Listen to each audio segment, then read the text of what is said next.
2011 foi designado o Ano Internacional da Química pelas Nações Unidas e isto serviu-me de pretexto para o tema que trago aqui hoje sobre a química das coisas. E é um tema que é, digamos assim, atravessado por um outro, que é a situação, o tema da divulgação científica, da promoção da cultura científica, daquilo que se designa genericamente comunicação de ciência.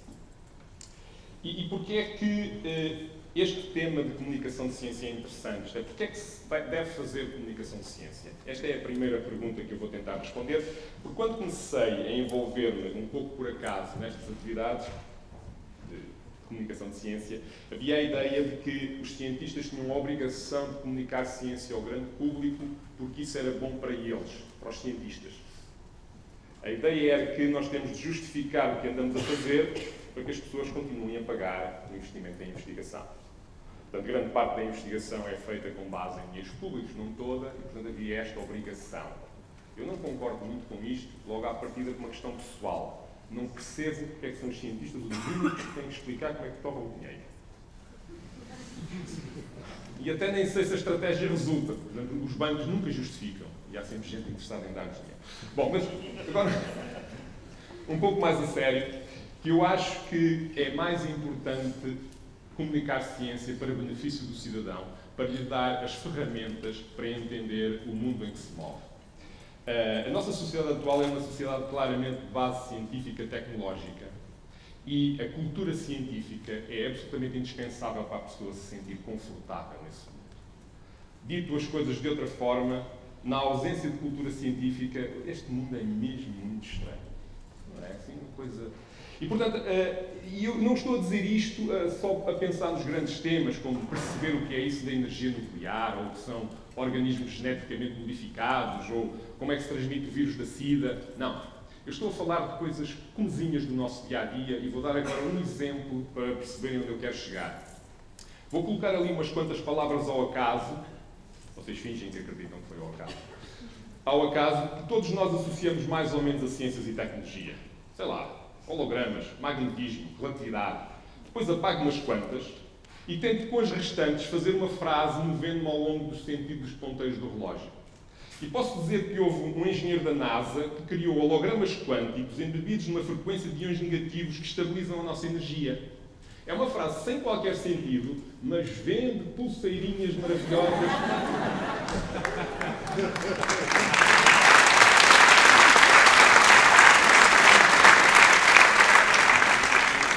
Com um holograma do McDonald's, não sei se já... bem, não sei, talvez seja o rato nem penso.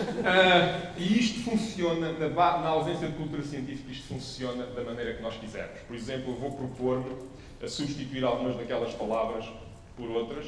Pronto, e então passamos a ter, por exemplo, um engenheiro do CERN que criou nanopartículas relativísticas com energia magnética. Continua a funcionar. Eu comprava. Ou, por exemplo, podemos ser mais criativos e dizer que foi um engenheiro magnético que criou hologramas magnéticos, não que já disse, tinham que ser nanopartículas com energia da NASA. Continua a funcionar. Portanto, a ideia é, nós reconhecemos as palavras, associamos-las a conceitos científicos, mas não temos a cultura científica para perceber, basicamente, e digo isto diretamente, quando é que nos estão a enganar. Bom, e a química no meio disto, como é que está? Bom, a química tem um problema adicional. É que é uma ciência, sim, mas ainda por cima tem má fama. Isso tem químicos.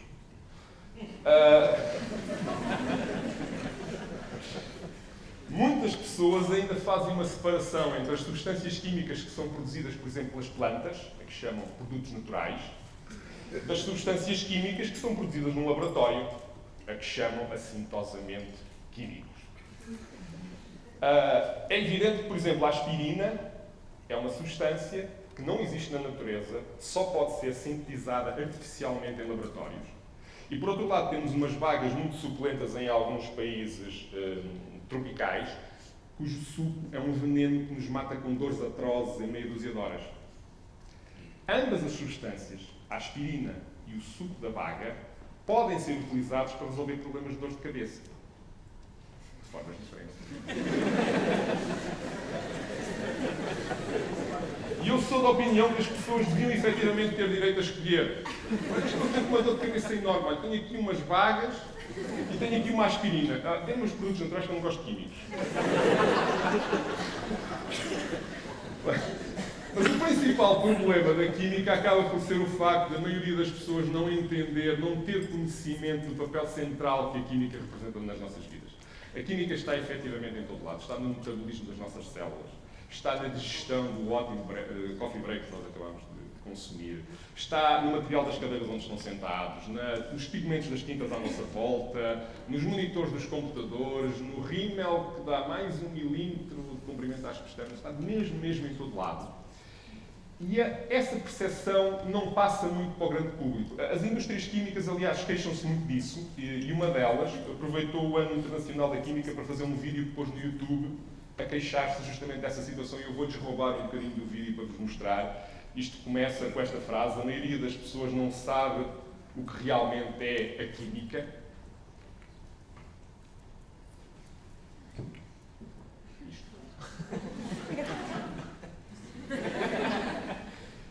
Eles simplesmente não entendem.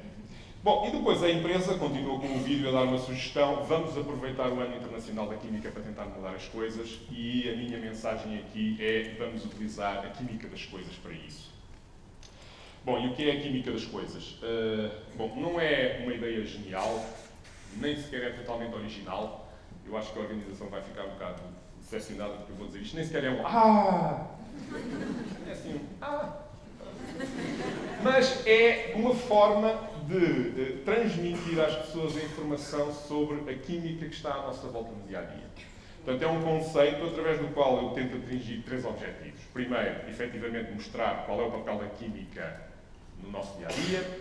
Segundo, transmitir alguns conhecimentos de ciência quando é possível, dar às pessoas informação sobre como é que funciona a ciência. E terceiro, dar informação mesmo quais são os procedimentos, os métodos, as técnicas, ao fim e ao cabo, que levam os cientistas às suas descobertas. E vou utilizar, digamos, 2 ou 3 exemplos, na realidade são 4, portanto é melhor não mentir. Vou utilizar 4 exemplos para ilustrar isto que estou aqui a dizer. O primeiro exemplo é um exemplo muito simples, que eu sempre achei muita graça, porque trata da história de um cientista que numa empresa teve uma ideia de uma cola revolucionária. Isto é capaz de dar uma boa cola. Portanto, investiu na ideia, andou ali durante uns meses a trabalhar naquilo, sintetizou compostos novos, e depois experimentou aquilo, colou, sei lá, a asa da chávena, depois aquilo descolava. Fracasso completo e absoluto. Meses e meses de investigação científica deitado para o lixo, sem qualquer utilidade. Quer dizer, qualquer utilidade até que alguém se lembrou de utilizar aquilo para fazer os tais capelinhos amarelos que nós utilizamos hoje em dia no nosso dia-a-dia. Isto é um exemplo muito típico de que nem sempre há uma relação direta entre as descobertas científicas e as suas aplicações no dia-a-dia. O outro exemplo que eu tenho algum gosto é o do café descafeinado, que inclui uma solução que eu considero muito elegante. Para descafeinar o café há vários métodos, mas um dos mais simples seria pura e simplesmente lavar o grão do café com água. Porque a água dissolve a cafeína e arrasta. Claro que, como compreendem, dissolve também todos os outros compostos que dão o corpo, o sabor, o aroma ao café. Portanto, lavar os grãos de cafeína com água não resulta. Teríamos que procurar um solvente que tivesse propriedades muito diferentes da água, e houve tentativas de utilizar coisas que nós chamamos de solventes orgânicos. Eu não vou ser muito técnico, vou dizer a gasolina é um solvente orgânico. Portanto, nós podemos tentar lavar os grãos de café com gasolina, a gasolina dissolve a cafeína e o grão de café fica completamente livre de cafeína, depois só temos que nos ver livres da gasolina. E durante algum tempo este foi um problema efetivo das técnicas que utilizavam solventes, como nos livrarmos de todos os resíduos que lá ficam e que eram muito mais perigosos para a saúde do que a cafeína. Então alguém teve uma ideia genial, foi utilizar o dióxido de carbono. O dióxido de carbono faz parte do nosso metabolismo. Nós exalamos dióxido de carbono quando respiramos. Nós consumimos dióxido de carbono nas bebidas gaseificadas sem nenhum problema, portanto o dióxido de carbono seria ótimo para lavar cafeína. A questão é, como é que se lava cafeína com um gás? O dióxido de carbono é um gás. E para explicar isso eu tenho que vos dizer um pouco como é que as substâncias mudam de fase em função da temperatura e da pressão. através daquilo que nós chamamos um diagrama de fase. A baixas pressões, o dióxido de carbono é efetivamente um gás, mas se nós subirmos a pressão, ele pode tornar-se um líquido, e se nós baixarmos a temperatura, pode mesmo chegar a sólido. Pode chegar a, efetivamente, pode chegar a sólido, mas se subirmos simultaneamente a pressão e a temperatura, vamos obter um fluido supercrítico. E o que é um fluido supercrítico? É qualquer coisa que tem propriedades mistas entre líquido e gás e que é excelente para lavar a cafeína. Pode ser manipulado de forma a ser excelente para lavar a cafeína sem perturbar absolutamente mais nenhum dos constituintes do grão de café. E é aqui que eu acho que a solução é muito elegante. Porque depois nós voltamos à temperatura ambiente e o dióxido de carbono, por simplesmente evapora. E se não evaporar, também não há problema nenhum. Não tem qualquer interação connosco do ponto de vista negativo. E reparem que isto é uma solução elegante, mas a parte que eu queria chamar a atenção é que eu acabo de vos dar uma pequena aula de Química Física em que vos apresentei um conceito nem por isso tão simples quanto isso, como um diagrama de fases, fluidos supercríticos, e isto não correu assim tão mal. Praticamente não vi ninguém a adormecer. O que significa que, portanto, podem estudar a matéria este fim de semana e fazermos testes na próxima terça-feira. Ok, eu trabalho num laboratório de materiais e não poderia deixar de trazer aqui um exemplo da química de materiais. E as lentes de contacto são um excelente exemplo, porque as primeiras lentes de contacto começaram por utilizar como material o vidro. Só tinha um pequeno problema, que é as células da córnea não recebem o oxigênio a partir do sistema venoso, a partir de artérias. Recebem-no diretamente do ar da atmosfera. O que significa que quando nós colocamos uma lente de vidro em cima da córnea, elas ficam sem poder respirar e, portanto, as lentes não podiam ser utilizadas durante muito tempo.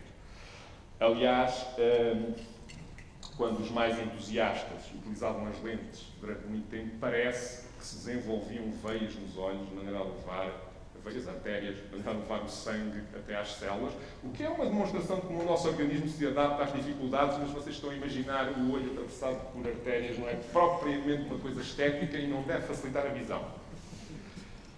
Ora bem, a solução passa por utilizar uma substância a que os cientistas deram o nome de aquagel. E um aquagel é... Bem, isto é um material um bocadinho complexo, mas eu vou tentar ser simples. É um gel à base de água.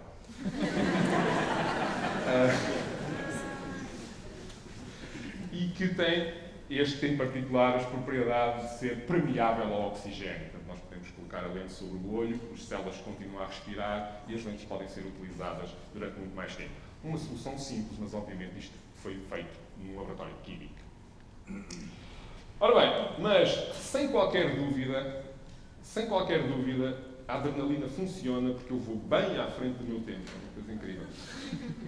Ainda tenho tempo para fazer mais outro tanto. Ok, mas pronto, não há problema. Sem qualquer dúvida, o tema mais interessante em que as pessoas ficam mais, digamos, apaixonadas pela importância da química é o amor romântico. A química do amor tem uma capacidade incrível para despertar o interesse das pessoas. Os cientistas têm vindo em diversos estudos a descobrir um conjunto de compostos químicos que o nosso organismo produz e que afetam o nosso cérebro e que nos causam aquelas sensações, aqueles sentimentos que nós associamos ao amor. E isso é, de facto, muito cativante. Os cientistas sabem porque é que os apaixonados se sentem estupidamente felizes com pequenas coisas. Ela olhou para mim. Os cientistas sabem também por que razão é que os apaixonados são pessoas tão obsessivas. Eu diria mais, tão doentiamente obcecadas com o objeto da sua paixão, a ponto de nem sequer verem os defeitos, só verem as qualidades. Também conhecem, e esta é uma descoberta relativamente recente, os cientistas são capazes, a partir de um pequeno teste, saber quais são as pessoas que estão efetivamente apaixonadas e quais são aquelas que estão apenas a fingir. Mais ainda, os cientistas descobriram qual é o processo através da qual a mulher mantém o amor pelo seu parceiro e sabem explicar ao parceiro o que é que ele deve fazer para que essa substância se liberte.